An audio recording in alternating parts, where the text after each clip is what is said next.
বিয়ের ২.৫ বছর পরে এসে আমার স্বামীর মনে হলো আমার সাথে তার সংসার করা সম্ভব না। আজ ৩ বছর পর মুখোমুখি হলাম আমার স্বামী, যার সাথে ৩ বছর ধরে সেপারেশনে আছি। বলা বাহুল্য আমাদের ডিভোর্স হয়নি। স্বামীর কোলে আছে ১.৫ বছরের একটা বাচ্চা মেয়ে। মেয়েটা অবশ্য আমার নয়, আমার স্বামীর দ্বিতীয় স্ত্রীর, যার কারণে আমাদের সংসার জীবনের ইতি ঘটেছিল ৩ বছর আগে। আমি দেখতে যে খুব একটা খারাপ ছিলাম তা নয়। প্রিন্সেস ডায়নার বিখ্যাত একটা উক্তি আছে না, আমি যাকে ভালোবেসেছিলাম সে ছাড়া গোটা বিশ্ব আমায় ভালোবেসেছিল। প্রিন্সেস ডায়না তো কোনো অংশেই কম ছিল না, না রূপে আর না অভিজাত্যে। সব দিক দিয়েই সে এগিয়েছিল। যেখানে প্রিন্সেস ডায়নার স্বামী তাকে ঘরে রেখে বাহিরে পরনারীতে আসক্তি হয়েছিল, সেখানে আমার স্বামী তো কোনো কিছুই না। যাদের মেন্টালিটি খারাপ তাদের স্ত্রী যতই সুন্দর হোক না কেন, বাহিরের নারীদের দিকে তাদের লালাসাযুক্ত চোখ যাবেই। রিলেশন করে বিয়ে করেছিলাম আমি আর সাইমন। বিয়ের আগে সম্পর্ক ছিল ২ বছরের। বিয়ের ২.৫ বছর পরে এসে তার মনে হয়েছিল আমার সাথে তার সংসার করা আর সম্ভব না। সে দ্বিতীয় বিবাহ করতে চায়, তারই অফিসের এক কলিগকে। যেদিন এই কথাটা আমায় সাইমন বলেছিল সেদিন শুধু নির্বাক হয়ে তার পানে চেয়েছিলাম। সাইমন হয়তো ভেবেছিল আমি তার পায়ে পড়ে জড়িয়ে ধরে কান্না করে বলবো, প্লিজ এমনটা করো না, আমাকে রেখে অন্য কাউকে বিয়ে করো না। কিন্তু না, সাইমনকে অবাক করে সেদিন শুধু বলেছিলাম কাকে বিয়ে করতে চাও। সাইমন উত্তর দিল আমার অফিসের কলিগ রাইমাকে। আমি জিজ্ঞেস করলাম কতদিনের সম্পর্ক তোমাদের। সাইমন অবাক হয়েছিল বটে এ কথা শুনে, কিন্তু পর মুহূর্তে নিজেকে সামলে নিয়ে বলে ৭ মাসে। আমি বললাম ও আচ্ছা, বেশ তো বিয়ে করো, আমার কোনো আপত্তি নেই। সাইমনকে জিজ্ঞেস করলাম আচ্ছা বিয়ের আগে আমরা কত বছর রিলেশনে ছিলাম। সাইমন বলল হঠাৎ এ প্রশ্ন কেন। আমি ওর কাছে গিয়ে শার্টের বোতাম লাগাতে লাগাতে বললাম আহা বলোই না, কয় বছরের রিলেশনে ছিলাম আমরা। সাইমন বলল হবে হয়তো বছর ২ ২ বছর ৪ মাস ১৫ দিনের ছিল। ১৬ দিনের মাথায় আমরা বিয়ে করি। সাইমনকে আবারও জিজ্ঞেস করলাম আচ্ছা বিয়ের আগে কি যেন বলেছিলে আমায়, আমি ব্যতীত অন্য মেয়ের দিকে চোখ যাবে না, আমাকে খুব ভালোবাসবে, আমি না তুমি শুনো, ব্লা ব্লা আরো কত কি, তাই না? সেসব প্রেম ভালোবাসা প্রতিশ্রুতি কি তাহলে নিকটের ধোঁয়ার মতো সময়ের সাথে আকাশে মিলে গেছে? সাইমন বলল জানি না, কিন্তু তোমার সাথে সংসার করতে চাই না। সাইমন আবারও বলল ডিভোর্স চাই।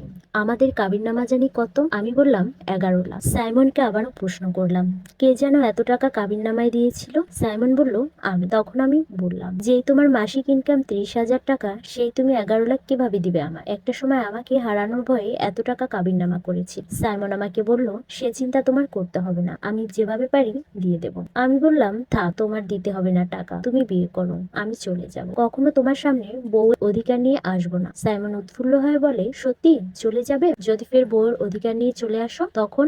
আমি বললাম আমি কথা দিয়ে কথা রাখতে জানি, যেটা তোমার থেকে ভালো আর কেউ জানে না। সাইমন আবারও উৎফুল্ল হয়ে বলল তাহলে কালই চলে যেও, আমি কালই রাইমাকে বিয়ে করব। আমি তো ভেবেছিলাম তুমি সহজে মানবেই না, হাতে পায়ে ধরে বলবে, হাতে পায়ে ধরে বিয়ে করো না বলে কাঁদ। সাইমনের কথা শুনে হাসি পেল। হাসলাম না, বরং গলায় কাঠিন্য এসে বললাম আমি কেন তোমার পায়ে ধরে কাঁদবো? আমি কি অন্যায় করেছি নাকি? সময় কথা বলবে কে কার পায়ে ধরে। আমি তো সেদিনের অপেক্ষায় আছি, যেদিন এই দিনটা আসবে। সাইমন কথা শুনে অট্টহাসিতে মেতে ওঠে। কোন রকম হাসি থামিয়ে বলে নাইস জোকস, নেক্সট প্লিজ। দিবা স্বপ্ন দেখো, এটা কখনোই হবার না। রাইমা আমায় খুব ভালোবাসে। আমি তখন বললাম যেখানে ৪.৫ বছরের মাথায় এসে আমার বিশ্বাস ভেঙে অন্য নারীতে আসক্ত হয়েছ, সেখানে ৬ মাসের সম্পর্কে তোমায় এত বিশ্বাস? বাহ। সাইমন তখন বলল হ্যাঁ খুব বিশ্বাস, কারণ আমরা একে অপরকে ভালোবাসি। তখন আমি জানতে চাইলাম তাহলে কি আমার সাথে সেসব টাইম পাস ছিল?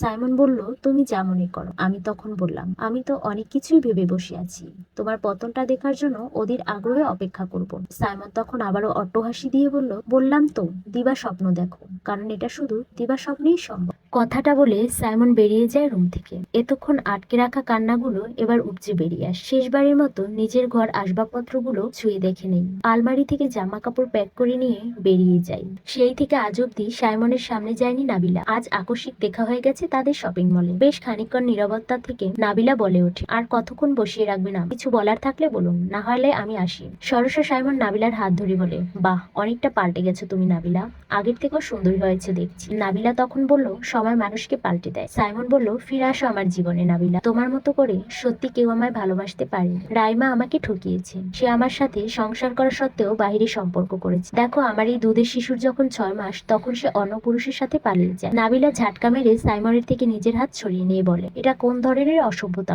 হাত ধরেছেন কেন? আর আপনার স্ত্রী কার সাথে চলে গেছে, কি করেছে না করেছে সেগুলো কি আমি জানতে চেয়েছি? সাইমন তখন নাবিলাকে বলল তুমি প্লিজ আমার লাইফে ব্যাক। নাবিলা তাচ্ছিল্য নিয়ে বলে সরি সাইমন, এটা আপনার মেয়ে, আমার নয়। আপনার মেয়ের দায়িত্ব আমার না। আর আপনার লাইফে ব্যাক করতে বলেছেন, আমি কেন আপনার লাইফে ব্যাক করব? আপনার স্ত্রী অন্য পুরুষের সাথে চলে গেছে বলে, নাকি আপনার মেয়েকে একা মানুষ করতে পারছেন না বলে? আপনি যেভাবে আপনার বিয়ে করা সত্ত্বেও বাইরে রিলেশন করে বেরিয়েছেন, সেম আপনার ওয়াইফও আপনার সাথে তেমনটা করেছে। রিভেঞ্জ অফ নেচার নামে একটা প্রবাদ বাক্য আছে, জানেন হয়। কাউকে ঠকালে প্রকৃতি কোনো না কোনো উপায়ে ঠিক সেটা সুদে আসলে ফেরত দেয়। যাই হোক, আপনাকে একদিন বলেছিলাম একটা সময় আসবে আপনি আমার কাছে আসবেন আমাকে আপনার লাইফে ফেরত যেতে। দেখেছেন, সেটাই হলো। আমি ডিভোর্স পেপার পাঠিয়ে দেবো, সাইন করে দিয়ে ভালো থাকবেন মেয়েকে নিয়ে। ভীষণ মিষ্টি হয়েছে দেখতে। সাইমন তখন নাবিলাকে বলল, এতদিন যখন পাঠাননি ডিভোর্স পেপার, তাহলে এখন কেন পাঠাবে? নাবিলা তখন বলল, কারণ এখন আমি আপনাকে ডিভোর্স দিলে যেই প্রশান্তিটা পাবো, তখন দিলে সেটা পেতাম না। আপনি কি মনে করেছেন